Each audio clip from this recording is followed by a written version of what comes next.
Acolho quem está aqui no Santuário Frei Galvão, você que nos acompanha pelos nossos canais no YouTube, você que está conosco pela TV Evangelizar, aplicativos, rádios irmãs, você que vai participar desta pregação depois que ela foi aqui realizada.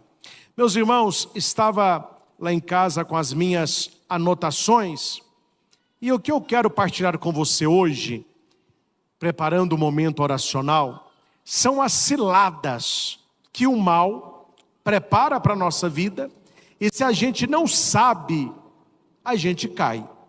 Hoje em dia não tem muito isso mais, mas há pouco tempo as crianças brincavam muito na zona rural de arapuca, de alçapão, para pegar passarinhos. Não queria fazer nada com passarinho, pegava, uns matavam, outros soltavam, outros prendiam, etc. Mas o passarinho caía numa cilada. Ele via uma comida, ele estava com fome, ele ia então comer, e ali ele caía na prisão. Assim acontece com o rato na ratoeira. Muitos ratos ainda caem na ratoeira, porque eles ainda não descobriram por que o queijo é de graça. E as pessoas vão caindo nas ratoeiras da vida também. A gente tem que desconfiar das coisas, gente. A gente tem que ser igual a minha avó falava, fica com o pé atrás, não é? A gente tem que desconfiar das coisas. E por que muitas pessoas, elas caem na garra do mal e ficam contaminadas e sentem uma vida cansada, sem ânimo nenhum, você sente que na sua vida as coisas não prosperam, são pessoas que mudaram de gênero, de temperamento, você era de um jeito, está de outro, você era uma pessoa muito forte, você se sente uma pessoa muito fraca, você era uma pessoa muito paciente, você não tem mais paciência nenhuma, tudo que você pegava para fazer, você terminava, hoje você começa muita coisa e não termina nada. Por que essas coisas vão pesando a nossa vida? Pode ser que o mal, ele encontrou uma brecha na sua vida e ele usa essa brecha para jogar você numa cilada e você cai. Muitas pessoas pensam, e a maioria de vocês, certamente até hoje, pode ser que pensavam assim, que para o mal entrar na sua vida, você precisa apenas procurá-lo. Precisa fazer um trabalho, mexer com coisas do mal, com magia negra, com missa negra, aí que o mal vai entrar. Ah não, padre, eu não faço mal para ninguém, a minha vida é muito tranquila, o mal não está preocupado comigo. Então nós veremos hoje que um caminho que o mal, ele tem entrado na vida de muitos e tem atormentado as pessoas, é quando nós não cuidamos do nosso lado emocional. Uma pessoa que não está em equilíbrio com ela mesma, ela está abrindo uma brecha para o mal. Deus, ele entra na nossa vida pela porta que a gente abre. O mal, ele entra pela brecha que a gente não fecha. Então, são 7 brechas principais que muitas pessoas têm na vida.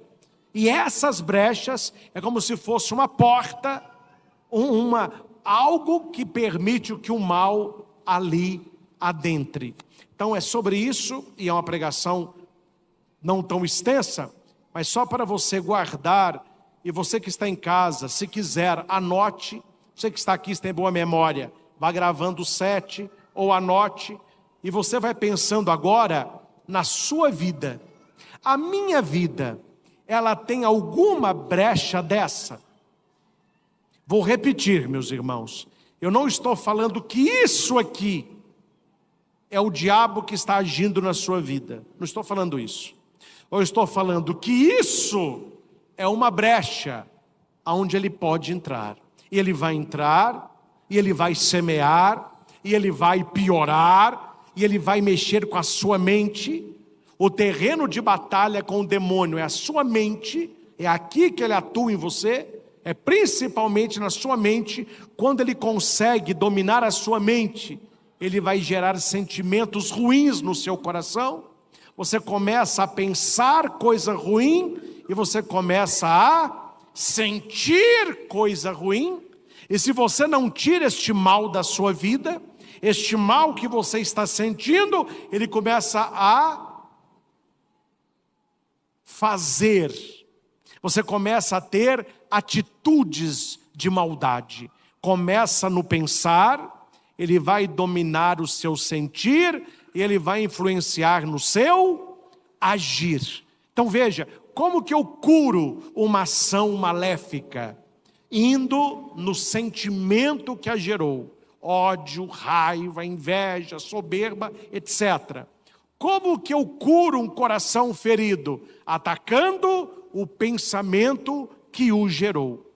O coração ferido é filho de um pensamento malvado.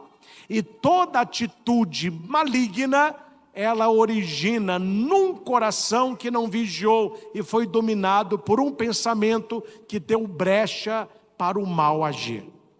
Quando eu atendo pessoas, e as pessoas pedem oração para pessoas que estão sendo tentadas, estão sentindo uma presença do mal na sua vida, não adianta, não é mágica. Aí eles acham que o padre é um mágico. O padre vai lá em casa, joga uma aguinha benta, faz assim o mais e resolveu tudo. É um mais, né? Faz o mais assim.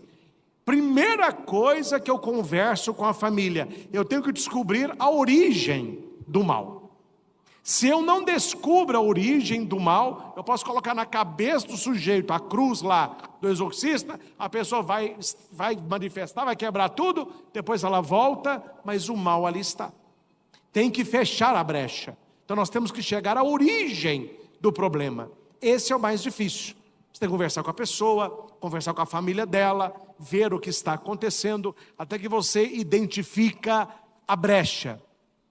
E aqui, eu quero ser breve, mas com exemplos claros, trabalhar as 7 brechas que o mal usa para entrar na sua vida. Não é que o mal colocou isso aí, mas ele usa isso para entrar na sua vida. Sem mais delongas. Primeira brecha, o medo. Na Bíblia, o contrário de medo não é coragem. Guarda isso no seu coração. O contrário de medo é fé.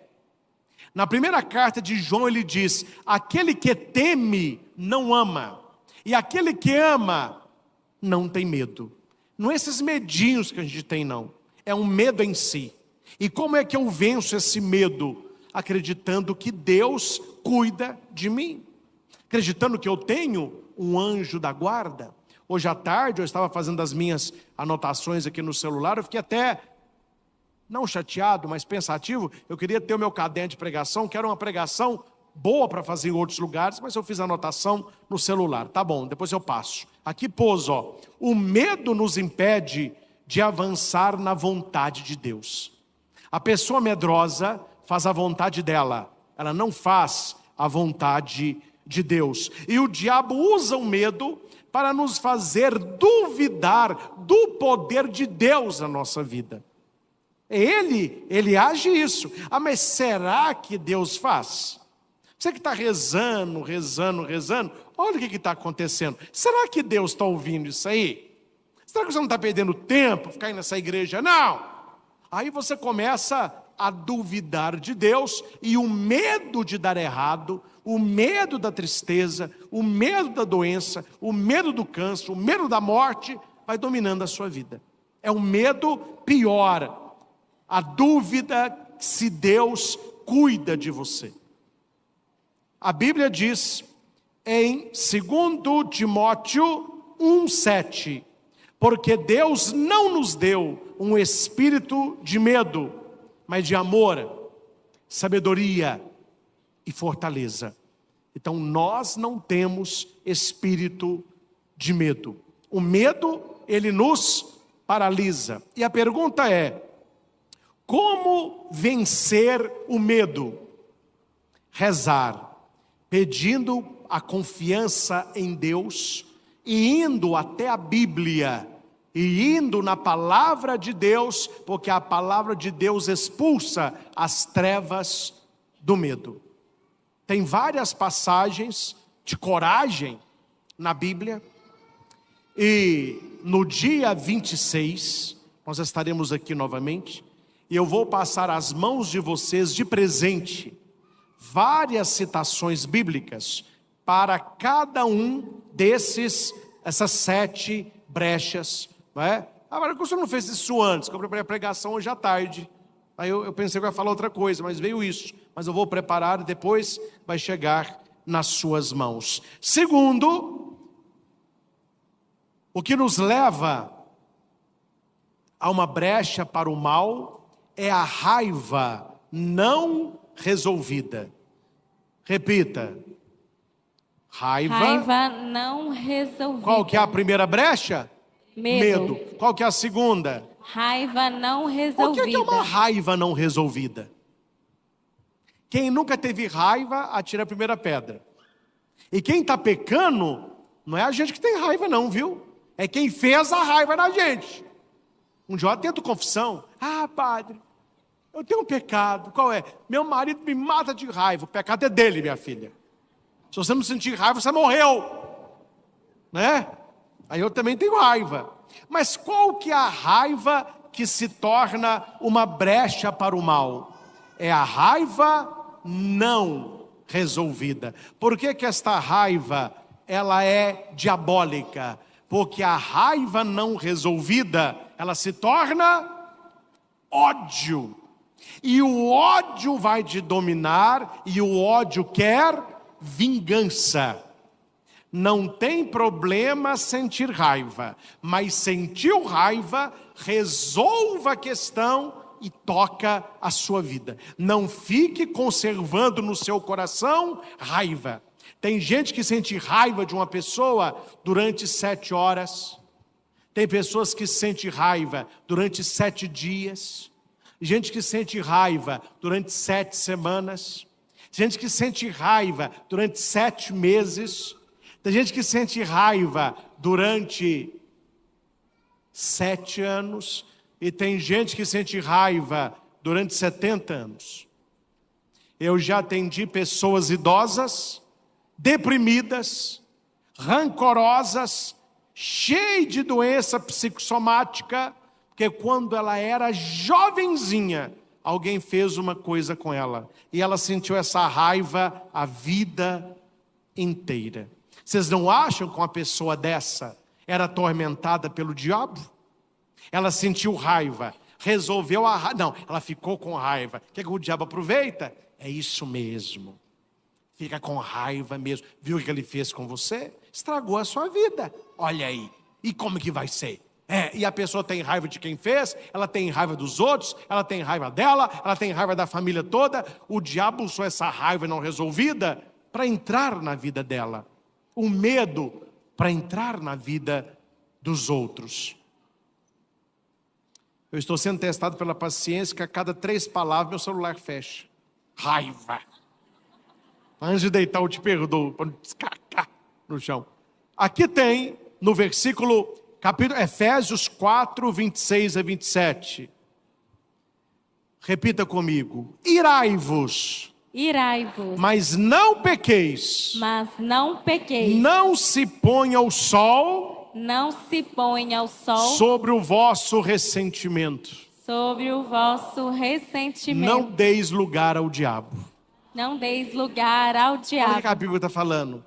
Pode ter raiva, irai-vos, mas não deixe o sol se pôr sobre o ressentimento. Ou seja, sentiu raiva, resolva, porque amanhã é um novo dia. E amanhã a raiva ficou no ontem e não no hoje, porque não foi no momento que aconteceu. A Bíblia está ensinando isso. E padre, a pessoa que guarda a raiva está dando acesso ao mal na sua vida. Uma pessoa raivosa é uma pessoa que ama pouco. Qual é a primeira brecha? Medo. E a segunda? Raiva não resolvida. Isso. E a terceira? Tristeza. Quem aqui nunca ficou triste na vida? Mas qual é a tristeza que dói? A tristeza que não passa.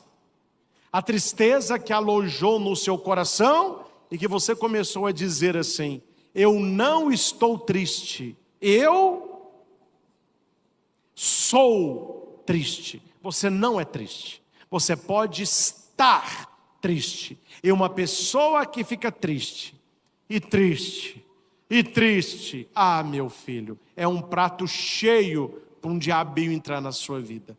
Aí ele entra e vai transformar a tristeza numa tristeza existencial, vai tirar o seu gosto, aí você não quer estudar mais, você não quer namorar mais, você não quer trabalhar mais, você não cuida mais de você, está tudo ruim na sua vida, aí é problema estomacal, é dor de coluna, é dor no joelho, é insônia, é pesadelo, tudo. Por quê? Porque começou com aquela tristeza que você tinha que ter vencido, superado, aceitado, e você foi cultivar a tristeza. Você deixou a rosa morrer e cultivou a erva daninha. Tristeza todo mundo tem, mas cuidado quando a tristeza entra e não sai. Quando a tristeza entra e não sai. Nós temos em Neemias 8:10, a alegria do Senhor é minha força. Repita. A alegria do Senhor é minha força. Alegria, meus irmãos, não é ficar... Não. Alegria é um sentimento de dentro. É um sentimento de dentro para fora. Harmonia, equilíbrio, satisfação, paz. Alegria é decisão. Repita isso. Alegria é decisão. Você pode se decidir: eu vou ter uma vida feliz. Os outros não têm poder sobre a minha alegria. A minha alegria está dentro, né? Cultive no coração as coisas boas, a presença de Deus, e cultive na sua vida alegria nas pequenas coisas. Repita isso. Alegria é decisão. É um exercício que eu faço muito, muito, muito. E eu falo. Eu não faço só não, eu faço e falo.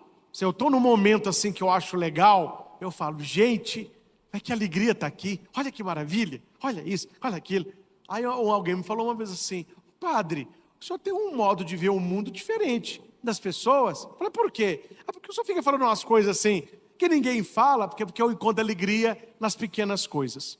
Eu dou aula na escola católica lá em Itaúna, o Colégio Recanto do Espírito Santo, colégio gigantesco que eles construíram lá. E o meu afilhadinho já estudava lá, que é o Marcos Henrique. Foi para o pré agora. Quem começou ontem? A Maria Clara. De saia, a saia no joelho, de tênis, a blusinha branca, a mochilinha. Mas aquilo é para acabar, com o coração dudinho, né? Aí, ontem eu dei aula à tarde, hoje eu vou de manhã.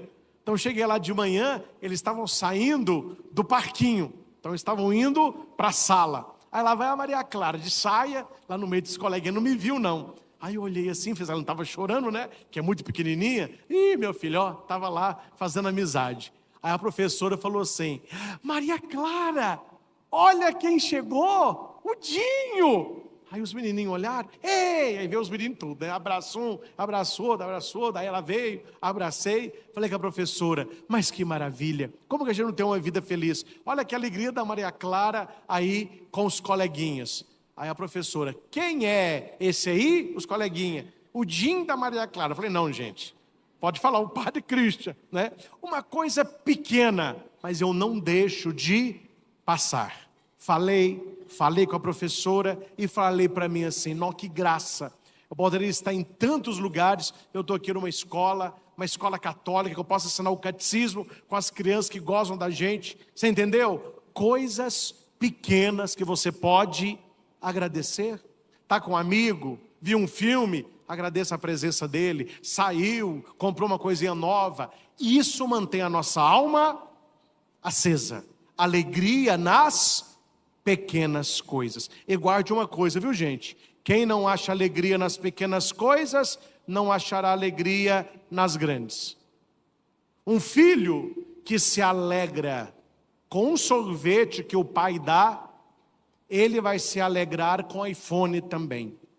Um filho que não se alegra com as pequenas coisas, o papai e a mamãe sabem para quem eu estou falando. Você pode estar o iPhone do ano, para ele é obrigação. Não há alegria alguma ali. Não há contentamento algum ali. Que a pessoa ingrata, ela é ingrata não no muito, é no pouco. A alegria não é no muito, é no pouco. E quem vê alegria no pouco, ficará alegre também. Então cultive a alegria no seu coração. Esteja perto de pessoas alegres e cuidado com a tristeza que chega e não sai. Quarto, qual que é o primeiro? Medo. Medo. Segundo? Raiva não resolvida. Isso. E o terceiro? Tristeza. Tristeza. O quarto, a vaidade e o orgulho. Aí que eu vou resumir o papo, gente. O que é vaidade e orgulho? Vaidade não é cuidar de você, não. Tem gente que fala assim, ó, fulano de tal é vaidosa. Não, se você está cuidando de você, né, não tem problema não. Você não pode ser escravo da aparência. A vaidade na Bíblia, quando fala vaidade, quando fala orgulho, são as pessoas que se sentem melhores que as outras e dependentes de Deus. Isso é a vaidade e o orgulho. O diabo pegou porque ele era muito vaidoso. Lúcifer era muito vaidoso, era muito orgulhoso. Então ele não precisava de Deus e se sentia melhor que os outros. Deu no que deu. E aqui para nós, os homens, você que nasceu assim mais bonitinho, agradeço para a parte do céu. Tem muita coisa que fazer aí não. Homem, meu filho, é com barba e sem barba, com cabelo careca, não tem mais nada para fazer. Mulher, meu filho, a mulher é bela, mulher é bela.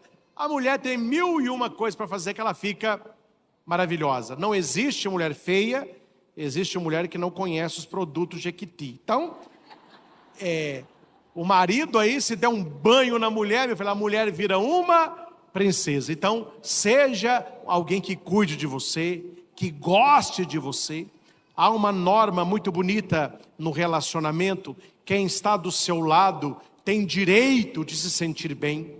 Então você está perto de uma pessoa limpa, uma pessoa cheirosa, uma pessoa que se cuida. Dá prazer você estar perto dessa pessoa, né? Não é esta vaidade, não. Quando nós falamos de vaidade e orgulho, é a pessoa que se sente melhor que os outros e dependente de Deus. Tiago 4:6. Deus resiste aos soberbos, mas dá a sua graça aos humildes. O que é humilde na Bíblia? Depender de Deus. Sabe, sem Deus, nada eu sou. Eu preciso de Deus. Quinto,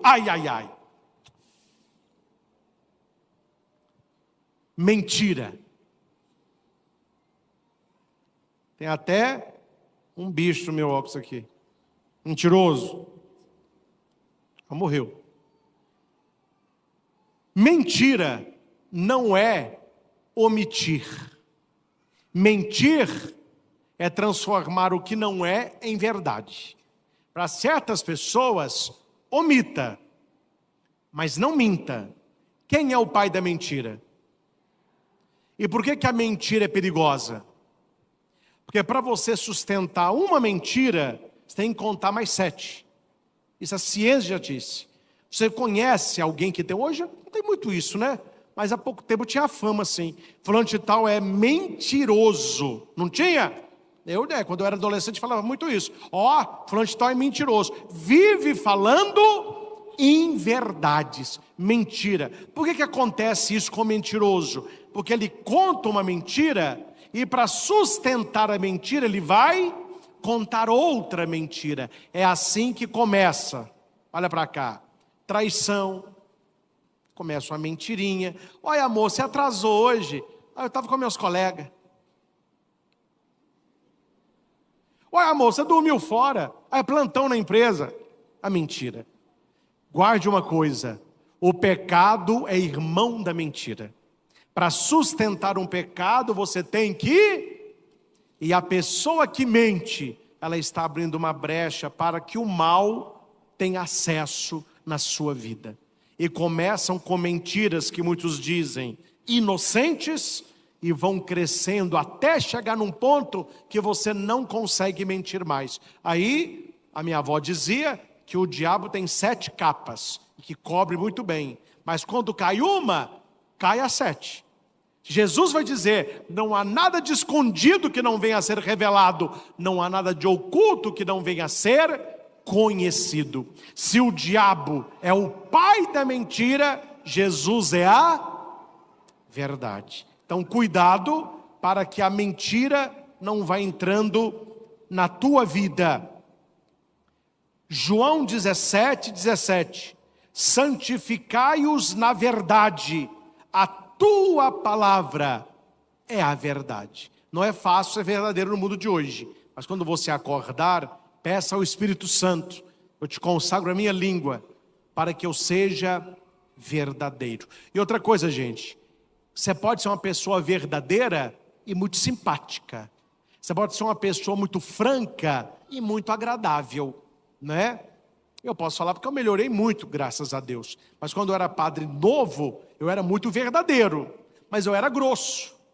Aí as pessoas falavam, ih, esse padre xinga demais. Vive xingando, não é? As pessoas também me faziam raiva, né? Aí, mas não deixava a raiva passar por outro dia, porque o povo faz raiva nos padres, vou te contar. Mas hoje em dia, eu continuo corrigindo, que é a minha função. Continuo apontando, mas de maneira mais polida. Eu corrijo a atitude, mas não humilho a pessoa. Então, padre, eu gosto disso aí, porque eu sou verdadeiro. A minha verdade é na cara. Não, mas você é sem elegância, você é rude. Isso não é ser verdadeiro. A verdade, ela é banhada no mel. Você pode falar a verdade e conquistar a pessoa. Ou você pode falar uma mentira e a perder para sempre. Então, a verdade é você não abrir mão daquilo que é, mas não deixar a caridade. Vamos ver se agora vai. Primeiro. Medo. Medo. Segundo. Raiva não resolvida. Isso. Raiva, mas resolve isso aí. Terceiro. Tristeza. Tristeza. Quarto. Vaidade e orgulho. Não é se cuidar não. Vaidade aqui, sentir melhor do que os outros e dependendo de Deus. A gente é todo mundo igual. Para que esse negócio melhor do que os outros? E quinto. Mentira. Mentira. Qual que é o sexto? Ninguém tem esse. Eu vou falar. Esse a gente não tem não. Está na pregação.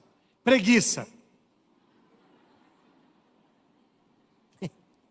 Ô gente, sabe aquela preguicinha do domingo à tarde? Eu vos perdoo. Essa pode. Aquela preguicinha que você deita no sofá e fica assim, ó. Você não está acordado para não estar dormindo. Você não quer dormir, mas também não quer acordar, entendeu? Você vai fazendo assim com o controle, ó. Isso é muito homem, o homem fica fazendo isso. E a mulher fica com raiva, não resolvida. E a mulher fala com ele, o que você está vendo aí? Nada. O que você está procurando aí? Nada. Não estou achando nada para eu assistir. Meu filho, uma televisão com 340 canais. Você tem Netflix, você tem Prime, você tem não sei o quê. Você não encontrou nada? Até agora não. Só na preguicinha. Essa preguicinha pode. Aqui eu estou falando o quê? Da pessoa preguiçosa. Ela tem preguiça de tudo. Ela tem preguiça de trabalhar. Ela tem preguiça de estudar. Ela tem preguiça de exercitar. Ela tem preguiça de arrumar uma cama. Ela tem preguiça até de levantar o garfo. Sabe aqueles passarinhos que ficam assim, ó? Se a mãe julgar a almôndega, melhor ainda, né? A pessoa preguiçosa não é abençoada. Repita isso. A pessoa preguiçosa não é abençoada. Provérbios 13:4. O que a Bíblia fala para quem tem preguiça? Ô preguiçoso, vai aprender com a formiga. Trabalhe e pense no futuro. Quer dizer, o preguiçoso, olha para a formiga aí. Outro aqui, o preguiçoso